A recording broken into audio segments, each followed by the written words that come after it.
Stick ഇൻസെക്റ്റുകൾ എന്ന് വിളിക്കുന്ന ചുള്ളിപ്രാണികളാണ് ഭൂമിയിൽ ഇണചേരൽ സമയദൈർഘ്യത്തിൻ്റെ കാര്യത്തിൽ റെക്കോർഡുള്ള ജീവി. ഡയോഫോറമിറ വെലിലി അല്ലെങ്കിൽ ഡയോഫോറമിറ കോവിലിയെ മുതലായ സ്റ്റിക്ക് ഇൻസെക്റ്റുകളെ നിരീക്ഷിച്ചപ്പോൾ 3 മുതൽ 136 മണിക്കൂർ വരെ നീണ്ട ഇണചേരൽ പൊസിഷനിൽ തുടരുന്നതായിട്ട് നിരീക്ഷിച്ചിട്ടുണ്ട്. നെക്രോസ്കിയ പരാക്സസ് എന്ന് പറയുന്ന ഇന്ത്യൻ ചുള്ളിപ്രാണിയുണ്ട്.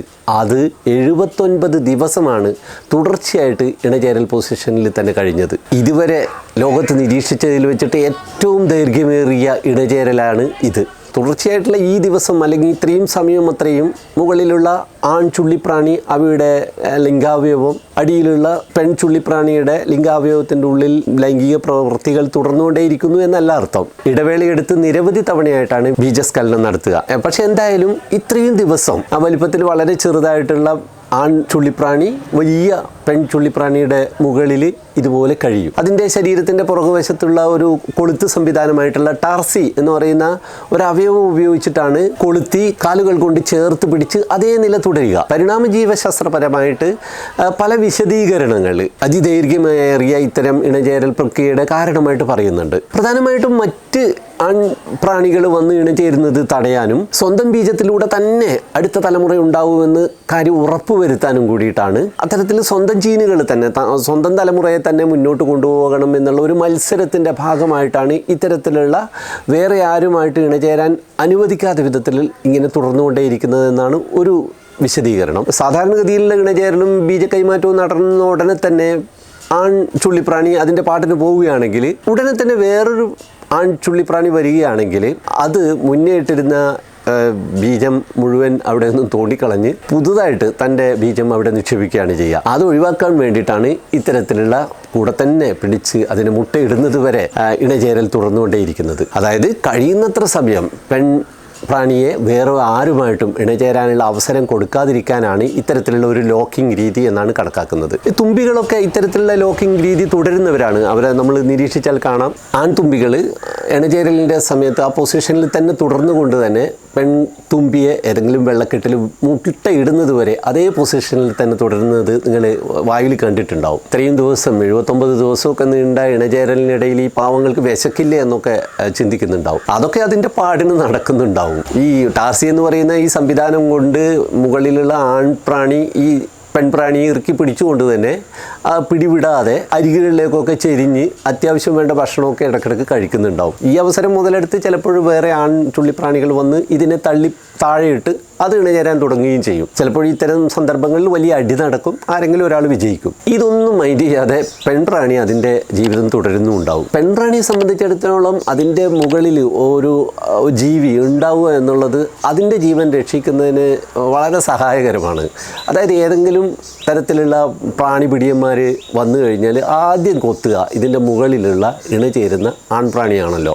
അപ്പോൾ തൽക്കാലത്തേക്കെങ്കിലും പെൺപ്രാണിയുടെ ജീവൻ രക്ഷപ്പെടും. അതായത് ഈ ഒരു ഇണചേരുന്ന ആൺപ്രാണിയെ ഒരു കവചമായിട്ട്, ഒരു ജീവി കവചമായിട്ടാണ് പെൺപ്രാണി കണക്കാക്കുന്നത്. അതുകൊണ്ട് ഇത് എത്ര സമയം എത്ര ദിവസം നീളുന്നോ അത്ര കണ്ട് അതിൻ്റെ ജീവിതം സുരക്ഷിതം എന്നാണ് പെൺപ്രാണിയുടെ മനസ്സിലിരിപ്പ്. അല്ലാതെ ഇണചേരലിൻ്റെ സുഖം ആസ്വദിച്ചുകൊണ്ട് ഇങ്ങനെ ദിവസങ്ങളോളം നീണ്ട ഇണചേരലിന് പെൺപ്രാണി വഴങ്ങിക്കൊടുക്കുന്നു എന്നല്ല അർത്ഥം. കൗതുകരമായിട്ടുള്ള കാര്യം, ഇത്തരത്തിൽ ഇനി ഇണചേരാൻ ഒരു ആൺപ്രാണിയും ഇല്ല എന്ന് വെച്ചാലും പെൺപ്രാണിയെ സംബന്ധിച്ചിടത്തോളം അത് വലിയ പ്രശ്നമല്ല. അതായത് ഇണചേരാതെ തന്നെ, ആണുമായിട്ട് ഇണചേരാതെ തന്നെ, ബീജ കൈമാറ്റം നടക്കാതെ തന്നെ ഫെർട്ടൈൽ ആയിട്ടുള്ള മുട്ടകൾ ഉണ്ടാക്കാൻ വേണ്ടിയിട്ട്, അല്ലെങ്കിൽ പാർത്തനോജനീസിസ് എന്ന് പറയുന്ന ഒരു പ്രത്യേക സംവിധാനം വഴി സ്വയമായിട്ട് തന്നെ വിരിയുന്ന മുട്ടകൾ ഉണ്ടാക്കാൻ വേണ്ടിയിട്ട് ഈ ചുള്ളിപ്രാണികൾക്ക് കഴിയും. അതുകൊണ്ട് ചില ഇനം സ്റ്റിക്ക് ഇൻസെക്റ്റുകളുടെ കാര്യത്തിൽ ഇതുവരെയായിട്ടും ഗവേഷകർക്ക് അതിലെ ആൺ ചുള്ളിപ്രാണിയെ കണ്ടെത്താൻ പറ്റിയിട്ടില്ല. അതുണ്ടോ എന്ന് തന്നെ കാര്യം സംശയമാണ്. ഇനി ഇവയുടെ ഒരു രൂപം എന്ന് പറയുന്നതാണല്ലോ ഏറ്റവും പ്രധാനപ്പെട്ടത്. സ്റ്റിക്ക് ഇൻസെക്റ്റുകളാണ് കാമഫ്ലാഷ് എന്ന് പറയുന്ന ഒളിഞ്ഞു കഴിയലിൽ ഏറ്റവും വിദഗ്ധന്മാരായിട്ട് നമുക്ക് തോന്നുക. അത്ഭുതകരമായിട്ടുള്ള ഒരു രൂപപരിണാമമാണ് അവർക്ക് സംഭവിച്ചിട്ടുണ്ടാകുക. നമുക്ക് സാധാരണയായിട്ട് പട്ടാളക്കാരൊക്കെ ശത്രുക്കളുടെ കണ്ണിൽ പെടാതിരിക്കാൻ വേണ്ടിയിട്ടാണ് പ്രത്യേക തരത്തിലുള്ള ഡിസൈനുള്ള വസ്ത്രങ്ങളൊക്കെ ഉപയോഗിക്കുന്നത്. അല്ലെങ്കിൽ കാട്ടിലാണെങ്കിൽ അത്തരത്തിലുള്ള ഒരു ഡിസൈനുള്ള ഉടുപ്പ്, ഇനി യുദ്ധസമയത്തൊക്കെ ആണെങ്കിൽ തൊപ്പിയൊക്കെ മറഞ്ഞു നിൽക്കുന്ന വിധത്തിൽ അവരുടെ പ്രത്യേക തരത്തിലുള്ള ഏതൊക്കെയോ സാധനങ്ങൾ കൊണ്ട് അതിനെ മൂടുകയൊക്കെ ചെയ്യും. ഇത്തരത്തിൽ ഉള്ള ഒരു രൂപമാറ്റങ്ങൾക്കാണ് കമോഫ്ലാഷ് എന്ന് പറയുക. ഇവ മനഃപൂർവ്വമായിട്ട് മാറുന്നല്ല, അത്തരത്തിൽ പരിണമിച്ച് രൂപം ആർജിച്ചവയാണ്. അതായത് അവ ജീവിക്കുന്ന, അവ സാധാരണയായിട്ട് കഴിയുന്ന ചുറ്റുപാടുകളിലുള്ള മരച്ചില്ലകളോട് വളരെ സാമ്യം തോന്നിക്കുന്ന വിധത്തിലുള്ള രൂപഘടനയായിരിക്കും അവയുടെ ശരീരത്തിന് മൊത്തമായിട്ട്. മരച്ചില്ലകളിലൊക്കെ അനങ്ങാതെ നിന്ന് കഴിഞ്ഞാൽ അവിടെ ഒരു ജീവിയുണ്ട് എന്ന് ഇരപിടിയന്മാർക്കൊന്നും കണ്ടെത്താൻ പറ്റില്ല. ഇവരെ പോലെ തന്നെ പ്രച്ഛന്നവേഷണ കാര്യത്തിൽ തലതൊട്ടപ്പന്മാരാണ് ലീഫ് ഇൻസെക്റ്റുകൾ എന്ന് വിളിക്കുന്നവർ. അതായത് ഇലപ്രാണികൾ. ഒരു ഇലയാണെന്ന് തെറ്റിദ്ധരിക്കുന്ന വിധത്തിൽ അതേ സമാനമായിട്ടുള്ള രൂപം ആർജിച്ചവയാണ് ഇലപ്രാണികൾ. അവയുടെ ഞരമ്പും അല്ലെങ്കിൽ അതിൻ്റെ ചെറിയ ദ്വാരങ്ങളും കേടുവന്നതും അടക്കം അതിൽ കൃത്യമായിട്ടുണ്ടാവും. ഇത്തരത്തിലുള്ള ലീഫ് ഇൻസെക്റ്റുകളെ പറ്റിയിട്ടുള്ള വിശദമായിട്ടുള്ളൊരു വീഡിയോ നമ്മൾ മുന്നേ ചെയ്തിട്ടുണ്ട്. അതിൻ്റെ ലിങ്ക് ഡിസ്ക്രിപ്ഷനിൽ കൊടുക്കാം, അതുകൂടി ഒന്ന് കാണുക. ചുള്ളിപ്രാണികൾ, ഇലപ്രാണികൾ ഉൾപ്പെടുന്നത് ഫസ്മറ്റിഡേ എന്ന് പറയുന്ന ഒരു ഓർഡറിലാണ്. അതിന് ഫസ്മിഡുകൾ എന്നും അതുകൊണ്ട് ഇവയെ വിളിക്കാറുണ്ട്. ലോകത്ത് ഏകദേശം 3000-ഓളം ഇനം പ്രാണികൾ ഇത്തരത്തിലുള്ള ഇലപ്രാണികളായിട്ടും ചുള്ളിപ്രാണികളുമായിട്ടും ഉണ്ട്. സാധാരണയായിട്ട് ഉഷ്ണമേഖലാ പ്രദേശങ്ങളിലാണ് ഇവയുടെ സാന്നിധ്യം നമ്മൾ കൂടുതലായിട്ട് കാണുക. ഇലകളാണ് ഇവയുടെ സാധാരണമായിട്ടുള്ള ഭക്ഷണം. രാത്രിയാണ് സജീവമാകുക. അതിന് സഹായകരമായ കാഴ്ച സംവിധാനങ്ങളും ഇവർക്കുണ്ട്. പകൽ മുഴുവൻ ഇവർ ഒട്ടും ചലിക്കാതെ ആരുടെയും കണ്ണിൽപ്പെടാത്ത വിധത്തിൽ അനങ്ങാതെ കമ്പുകളുടെ മുകളിലൊക്കെ കഴിയുകയാണ് ചെയ്യുക. കാറ്റിൽ കമ്പുകളൊക്കെ ചെറുതായിട്ട് ആടുമല്ലോ, അത്തരത്തിൽ വെറുതെ അങ്ങോട്ടും ഇങ്ങോട്ടും ചലിച്ചുകൊണ്ടിരിക്കുകയും ചെയ്യും. ഇതും മറ്റ് ജീവികളെ തെറ്റിദ്ധരിപ്പിക്കാനുള്ള ഒരു അടവാണ്. അതായത് ഇതൊരു കമ്പ് തന്നെയാണ് എന്ന് തെറ്റിദ്ധരിപ്പിക്കാൻ വേണ്ടിയിട്ട്. പക്ഷേ ചിലപ്പോഴൊരു അബദ്ധം പറ്റും. കാറ്റില്ലാത്തപ്പോഴും ഇത് വെറുതെ ഇങ്ങനെ ആടിക്കൊണ്ടിരിക്കും. ഈ ആട്ടം കണ്ടു കഴിഞ്ഞാൽ പഴയ കാലങ്ങളിൽ ആശാരിമാരൊക്കെ ഒരു ചിന്തയിലിടുന്നുണ്ടല്ലോ, ചിപ്പിളി ഇടുക എന്നൊക്കെ പറയുന്ന പോലെ മുന്നോട്ടും പുറകോട്ടും ഇങ്ങനെ നീങ്ങിക്കൊണ്ടിരിക്കുന്നത്. അത്തരത്തിൽ ഇവയുടെ 6 കാലുകളും സ്ഥാപിച്ച് അതിൻ്റെ ശരീരം മാത്രം മുന്നോട്ടും പുറകോട്ടും ഇങ്ങനെ ചലിപ്പിച്ചുകൊണ്ടിരിക്കുന്നുണ്ടാവും. അതുകൊണ്ട് തന്നെ ഇതിന് ചിലപ്പം പ്രാദേശികമായിട്ട് ഇപ്പോഴങ്ങനെ ഉപയോഗിക്കുന്നത് ശരിയല്ലെങ്കിൽ കൂടി അങ്ങനെ ഒരു പേരുണ്ട്, ആശാരി കൂളി എന്ന്. അതായത് പണ്ട് മരിച്ചു പോയിരിക്കുന്ന ആശാരിമാരുടെ ആത്മാവ് കൂളിയായിട്ട് അല്ലെങ്കിൽ രൂപം മാറിയിട്ട് വന്നിട്ടാണ് ഈ സ്റ്റിക്ക് ഇൻസെക്റ്റുകൾ അല്ലെങ്കിൽ ചുള്ളിപ്രാണികളായിട്ട് മാറിയിരിക്കുന്നത് എന്നുള്ള ഒരു കഥ ചിലപ്പോൾ എൻ്റെ ചെറുപ്പത്തിലൊക്കെ കേട്ടിട്ടുണ്ട്. എങ്കിലും ഇപ്പോഴാരും അതിനെ ആശാരിക്കൂളി എന്ന് വിളിക്കാറില്ല. ഇവയെ മറ്റ് ഇരപിടിയന്മാരായിട്ടുള്ള പല ജീവികളും, പലതരത്തിലുള്ള ലിസാർഡുകൾ, പക്ഷികൾ, മാൻറ്റിസുകളെ പോലെയുള്ള തന്നെ പ്രാണികൾ, അവയൊക്കെ ഇവയെ കിട്ടിക്കഴിഞ്ഞാൽ ഉടനെ ഭക്ഷണമാക്കും. അപ്പോൾ അവയുടെയൊക്കെ കണ്ണിൽ പെടാതിരിക്കലാണ് ഇവരുടെ അതിജീവനത്തിൻ്റെ ഏറ്റവും പ്രധാനപ്പെട്ട ഭാഗമുള്ളത്. അതിനാണ് ഈ രൂപപരിണാമം ഇവരെ സഹായിക്കുന്നത്. ഇത്രയധികം ശ്രദ്ധയോടെയുള്ള രൂപപരിണാമത്തിലൂടെ ആരുടെയും കണ്ണിൽപ്പെടാത്ത വിധത്തിൽ ഇവ പകൽ കഴിയുമെങ്കിൽ കൂടി അബദ്ധത്തിൽ ചിലപ്പോൾ എങ്ങനെയെങ്കിലും മറ്റ് ഇരപിടിയന്മാരുടെ കണ്ണിൽ പെട്ടെന്ന് വരും. അങ്ങനെയുള്ള ഒരു അവസരങ്ങളിൽ അതിജീവിക്കാൻ വേണ്ടിയിട്ടും കുറേ സൂത്രങ്ങൾ ഇവർക്കുണ്ട്. പല്ലികളൊക്കെ ശത്രുക്കളുടെ മുമ്പിൽ പെട്ടുപോയി കഴിഞ്ഞാൽ അവയുടെ വാൽ മുറിച്ചിട്ട് രക്ഷപ്പെടുന്ന ഒരു പരിപാടി ഉണ്ടല്ലോ, ഓട്ടോട്ടോമി എന്ന് പറയുന്നത്. അതായത് ശക്തമായിട്ട് അത് തന്നെ സ്വയം അതിൻ്റെ വാല് മുറിച്ച് കഷ്ണമാക്കിയിട്ട് ആ വാല് പിന്നെയും പടച്ചുകൊണ്ടിരിക്കുമ്പോൾ അതിലേക്ക് ശത്രുവിൻ്റെ ശ്രദ്ധ മാറ്റി ആ സമയം കൊണ്ട് രക്ഷപ്പെടുന്ന രീതിയാണല്ലോ ഇവയൊക്കെ ചെയ്യുന്നത്. അതേ തന്ത്രം ഇവർ ചെയ്യും. വാലിന് പകരം ഇവർ മുറിച്ചിടുക ഇവരുടെ കാലുകളാണ്. കാലുകളുടെ ജോയിൻറ്റുകളിൽ വിച്ഛേദിച്ച് കളയും. അവ ചലിക്കുകയും ചെയ്യും, ചെറുതായിട്ട് അനങ്ങുകയും ചെയ്യും. അപ്പോൾ ഇരപിടിയൻ്റെ ശ്രദ്ധ അങ്ങോട്ട് മാറുകയും ഇവ രക്ഷപ്പെടുകയും ചെയ്യും. ഇവയുടെ കാലിങ്ങനെ നഷ്ടപ്പെട്ടാൽ അവർക്ക് പിന്നീട് ജീവിക്കാൻ പറ്റുമോ എന്നുള്ള ഒരു സംശയം വരും. ഓട്ടോട്ടോമി കഴിഞ്ഞ് പല്ലികളുടെ വാല് നഷ്ടപ്പെട്ടാൽ കുറച്ച് കഴിയുമ്പോൾ ആ വാല് സ്വയം അതിന് വളർത്തിക്കൊണ്ടുവരാൻ കഴിയുമെന്ന് നമുക്കറിയാമല്ലോ. അതുപോലെ തന്നെ ഇവ നിംഫ് ഘട്ടത്തിലൊക്കെ ആണെങ്കിൽ അവ അടുത്ത ഉറപൊഴിയലോട് കൂടിയിട്ട് പുതിയ കാലുമായിട്ടാണ് പുതിയ അവതാരമായിട്ട് വരിക. അല്ലെങ്കിൽ മുതിർന്നവരാണെങ്കിൽ തന്നെ ഒന്ന് ആഞ്ഞു പിടിച്ച് വീണ്ടും ഒന്നുകൂടി ഉറപൊഴിക്കൽ നടത്തും. ആ ഉറപൊഴിക്കലോട് കൂടിയിട്ട് അവയുടെ നഷ്ടപ്പെട്ട കാലുകളും കൂടി പുതുതായിട്ടുണ്ടായിട്ടുണ്ടാവും. ഇതുകൂടാതെ ചിലപ്പോൾ ശത്രുവിൻ്റെ മുമ്പ് പെട്ട് കഴിഞ്ഞ് കഴിഞ്ഞാൽ പെട്ടെന്ന് കൈയൊക്കെ വിട്ട് നിലത്തേക്ക് പുതവുമെന്ന് വീണ് ചത്തതുപോലെ കിടക്കുന്ന ഒരു സ്വഭാവമുണ്ട്. അതുകൂടാതെ ആ വീഴ്ചക്കിടയിൽ തന്നെ പെട്ടെന്ന് ഇവയുടെ ചിറകുകളൊക്കെ വിടർത്തും. ചില ഇനങ്ങൾക്കൊക്കെ വളരെ മനോഹരമായിട്ടുള്ള വർണ്ണ ചിറകുകൾ കൂടി ഉണ്ടാകും. അതൊക്കെ ഒളിച്ചു വെച്ചിട്ടാണ് ഉണ്ടാകുക. പെട്ടെന്ന് ഈ ചിറകുകളൊന്ന് വിടർത്തി ആ വർണ്ണക്കാഴ്ച ഒരു സെക്കൻഡ് മാത്രം കാണിച്ച് വീണ്ടും ഇത് അടച്ചു വെച്ച് ചത്തതുപോലെ വെറും ചുള്ളിക്കമ്പ് പോലെ കിടക്കുകയും ചെയ്യും. പക്ഷികളെ സംബന്ധിച്ചിടത്തോളമൊക്കെ വലിയ ആശയക്കുഴപ്പമാണ് ഉണ്ടാകുക. പെട്ടെന്ന് എന്താ ഞാൻ കണ്ടതെന്ന് മനസ്സിലാകാതെ പോലെ പെട്ടെന്ന് ഒരു തിളക്കം കണ്ടല്ലോ, പിന്നെ ഒന്നും കാണുന്നില്ല, വീണ്ടും അത് നോക്കുമ്പോഴേ ഇലകളുടെ ഇടയിൽ ഇതിന് പെട്ടെന്ന് തിരിച്ചറിയാൻ പറ്റിയെന്നും വരില്ല. ഇതും കൂടാതെ ചില പ്രത്യേക ഘട്ടങ്ങളിലൊക്കെ ഇവയുടെ ജോയിൻറ്റുകളിലൂടെ അതിരൂക്ഷമായിട്ടുള്ള ഗന്ധമുള്ള ഒരു സ്രവം പുറത്തേക്ക് വിടും. അത് ഒരുവിധം എല്ലാ ഇരപിടിയന്മാരെയും മടുപ്പിക്കുന്നതും വെറുപ്പിക്കുന്നതുമായതുകൊണ്ട് തന്നെ ഇവയെ ഒഴിവാക്കി പോകും. ചില പല്ലിവർഗ്ഗക്കാരെ അല്ലെങ്കിൽ തവളകളെയൊക്കെ ഭയപ്പെടുത്താൻ വേണ്ടിയിട്ട് ചില പ്രത്യേക ശബ്ദം ഉണ്ടാക്കാനും ഇവർക്കറിയാം.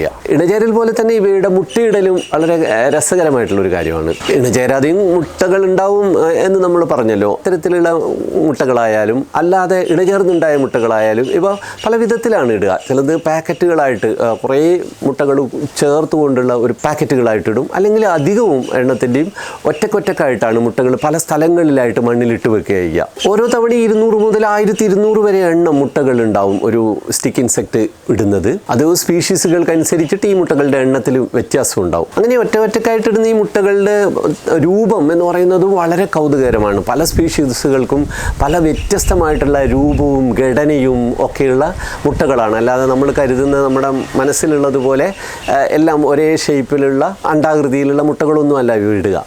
ഓരോ തരം സ്പീഷീസിനും വ്യത്യസ്തമായിട്ടുള്ള പുറം കവചങ്ങളൊക്കെയുള്ള മുട്ടകളാണ് ഉണ്ടാകുക. ഇങ്ങനെ പല സ്ഥലത്തായിട്ട് ഓരോ ഒറ്റക്കൊറ്റക്കും ഒക്കെ ആയിട്ട് ഇങ്ങനെ മുട്ടയിടുന്നതുകൊണ്ട് വലിയ ഗുണമുണ്ട് ഇവരെ സംബന്ധിച്ചിടത്തോളം. ഏതെങ്കിലും ഈ മുട്ടതീനി ആയിട്ടുള്ള ജീവികൾ ഈ മുട്ടകൾ കണ്ടെത്തുകയാണെങ്കിൽ ഓരോന്നായിട്ടല്ലേ തിന്നാൻ പറ്റുള്ളൂ, അല്ലെങ്കിൽ മൊത്തമായിട്ട് ഒരു ബാച്ച് മുഴുവൻ മുട്ടകൾ നഷ്ടപ്പെട്ടു പോകുമായിരുന്നു. മുട്ടകളുടെ ഒക്കെ പുറത്ത് കാൽഷ്യം ഓക്സലേറ്റിൻ്റെ ഒരു കവചം ഉണ്ടാവും. അതുകൊണ്ട് തന്നെ പക്ഷികളൊക്കെ ഈ മുട്ടകൾ കൊത്തി തിന്നാലും അതിൻ്റെ വയറ്റിലെത്തിക്കഴിഞ്ഞാലും മുട്ടക്കൊന്നും കേടുവരാതെ അതിൻ്റെ കാഷ്ടത്തിലൂടെ പുറത്തേക്ക് വരികയും പിന്നീട് വിരിയുകയും ചെയ്യും. ഇവയുടെ രൂപവും ഈ മുട്ടതീനികളെ കൺഫ്യൂഷനാക്കാൻ വേണ്ടി സഹായിക്കുന്നതാണ്. ചില സ്റ്റിക്ക് ഇൻസെക്റ്റുകളുടെയൊക്കെ മുട്ടകളുടെ പുറംപാളി എന്ന് പറഞ്ഞാൽ മാംസളമായിട്ടുള്ള ഏതോ ഒരു പഴത്തിൻ്റെ ഭാഗം എന്നുള്ള പോലെ തോന്നും, അല്ലെങ്കിൽ അതിൻ്റെ ഉള്ളിൽ അതിൻ്റെ കുരുവുണ്ട്, അതൊരു മാംസളമായിട്ടുള്ള പഴമാണെന്ന് തോന്നും. ഏതോ ഒരു ചെടിയുടെ ഒരു കുരുവാണ് എന്ന് കരുതിയിട്ട് മാംസഭോജികളായിട്ടുള്ള ഇരപിടിയന്മാർ അത് മൈൻഡ് ചെയ്യാതെ പോവുകയും ചെയ്യും. അങ്ങനെയും ആ മുട്ട രക്ഷപ്പെടും.